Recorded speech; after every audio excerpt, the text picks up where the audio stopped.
మరి ఆ KG traders వాళ్ళ పేమెంట్ అబ్బా మీరు ఇచ్చేసేయండి. నువ్వు చెక్కు మీద సంతకం పెట్టండి, నేను ఎలా ఇవ్వనయ్యా? ఓ సారీ, నేను ఆ చెక్ మీద సంతకం పెట్టిస్తాను. ఆ.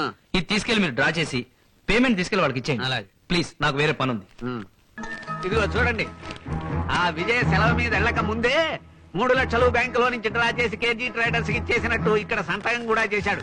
మీరు చిత్తగించండి. సంతకం చేశాడా? ఏది? అవును, సంతకం చేశాడు. మరి ఆ డబ్బు ఏమైనట్టు? మళ్ళీ నన్ను అడుగుతారేమిటండి? మన రికార్డ్స్ ప్రకారం వాళ్ళకి ఇవ్వవలసిన డబ్బులు ఇచ్చేసాం. ఇంకా అందలేదంటే చచ్చిన విజయ్ బతుకున్న కేజీ ట్రేడర్స్ కొట్టుకు చావాలి గాని మధ్యలో మమ్మల్ని చంపడం ఏమిటండి? ఎస్ఐ గారు, ఈ కేసు మీరు చూడాల్సిందే. విజయ్ చాలా మంచివాడు అనుకున్నానయ్యా. 3 లక్షలు ఇట్టే కొట్టేశాడే. ఛ! ఏమండి, ఆ 3 లక్షలు విజయ్ కొట్టేశాడంటే ఆఫీసులో అందరు నమ్మేశారా? నమ్మక చస్తారటే.